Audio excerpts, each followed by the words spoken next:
Hello guys, welcome back to the channel. This is Gab from Tech Tips for Business. For today's video, we are going to talk about how to move rows in Microsoft Excel. Let's get started. First, we need to determine what row needs to be moved and where should we move it. For now, I'm feeling that we should alphabetize this list.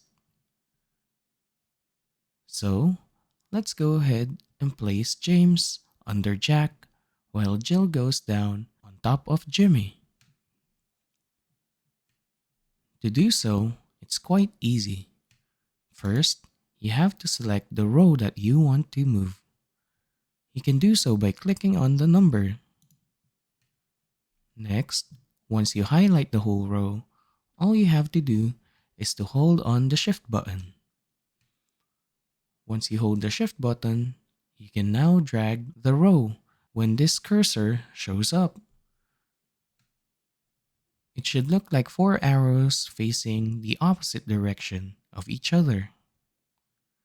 Let's go ahead and click the border of our selected row. Just remember to not let go of the Shift button.